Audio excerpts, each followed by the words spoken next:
Assalamualaikum warahmatullahi wabarakatuh. Saya Bayu Indrawan dari kelas Akuntansi Syariah 5C.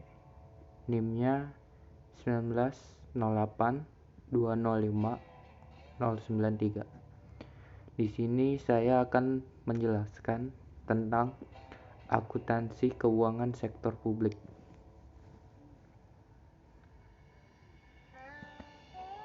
Teori akuntansi sektor publik. Teori ini memiliki 3 karakteristik, yaitu kemampuan untuk menerangkan atau menjelaskan fenomena yang ada, kemampuan untuk memprediksi, dan kemampuan untuk mengendalikan fenomena.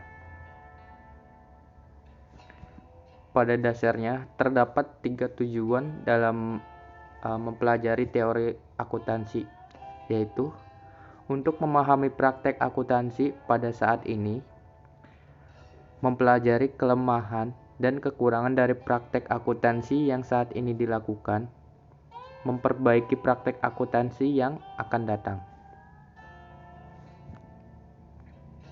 Untuk menghasilkan laporan keuangan sektor publik yang relevan dan dapat diandalkan, terdapat beberapa kendala yang dihadapi akuntansi sektor publik.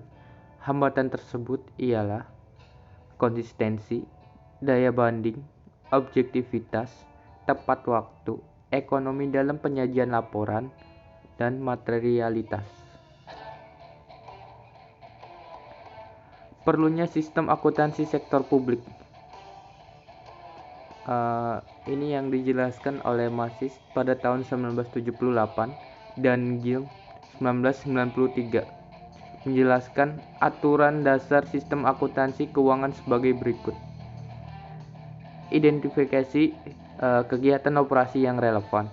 Hanya kejadian dan kejadian ekonomi yang relevan yang akan dicatat oleh sistem akuntansi keuangan. Pengklasifikasian kegiatan operasi secara tepat. Penentuan waktu pengakuan untuk mendapat setiap jenis operasi atau timing of recognition. Pada prinsipnya, suatu operasi dapat dicatat atau diakui pada tahun tertentu pada proses transaksi. Adanya sistem pengandalian untuk menjamin rehabilitas. Sistem pengandalian ini memiliki 2 komponen, yaitu komponen yang pertama itu komponen formal. Komponen formal ialah pembukaan berpasangan atau double entry bookkeeping. Kesalahan akuntansi akan dapat diketahui dan dilacak ketika jumlah sisi kredit tidak sama dengan sisi debit. Lalu yang kedua itu komponen substansial, merupakan mekanisme konflik kepentingan atau konflik of interest.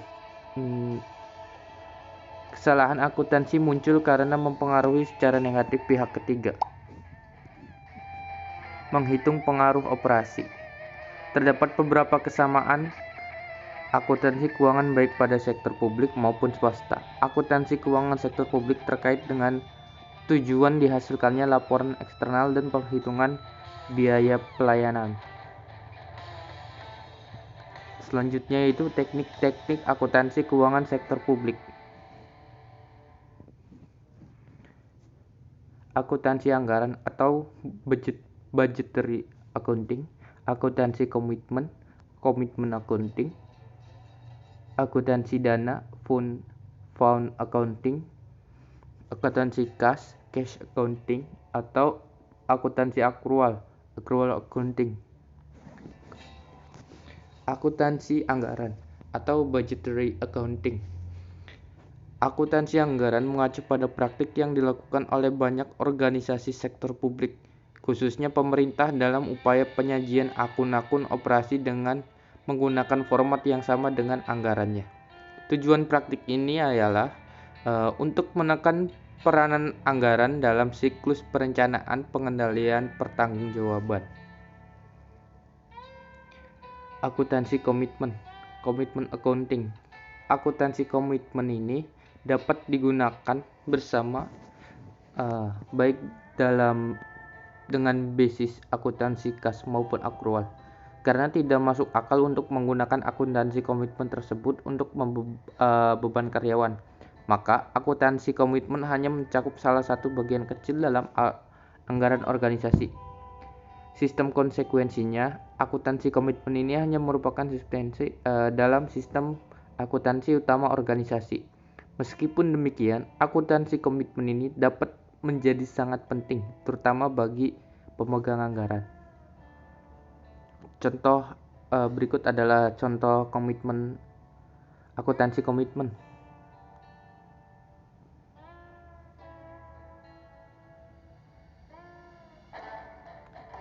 Misal di debit ini ada pembelian kapur sekitar 500.000, lalu pesanan pada pemasoknya juga sama, yaitu 500.000. Ketika faktur atas kapur tersebut sudah diterima, maka jumlahnya itu menjadi pesanan kepada pemasok 500.000 dan utang kepada pemasok 500.000. Lalu kalau barang yang dikirimkan atau jumlah fakturnya lebih atau kurang dari jumlah yang dicatat dalam suatu pesanan, jurnal koreksi harus dibuat.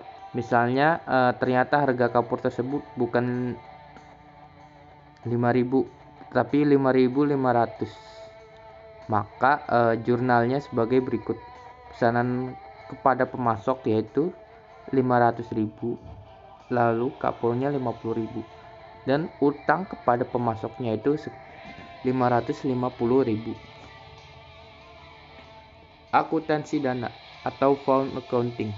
Sumber daya keuangan berupa dana yang disediakan untuk oleh organisasi nirlaba atau institusi pemerintah biasanya mempunyai keterbatasan penggunaan, dalam arti dana-dana tersebut dibatasi penggunaannya untuk tujuan atau aktivitas tertentu yang terkadang merupakan syarat dari pihak eksternal yang merupakan penyedia dana.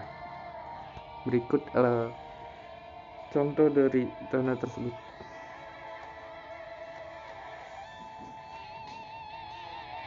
Akuntansi kas atau cash accounting. Penerapan akuntansi kas, pendapatan dicatat pada kas diterima dan pengeluaran dicatat pada saat kas dikeluarkan. Kelebihan cash basis adalah mencerminkan pengeluaran yang real, akrual, dan objektif. Namun GAAP-nya tidak membenarkan pencatatan dengan dasar kas karena tidak dapat mencerminkan kinerja yang sesungguhnya. Dengan cash basis, tingkat efisiensi dan aktivitas suatu kegiatan program aktivitas tidak dapat diukur dengan baik. Akuntansi akrual atau accrual accounting. Akuntansi akrual dianggap lebih baik daripada akuntansi cash.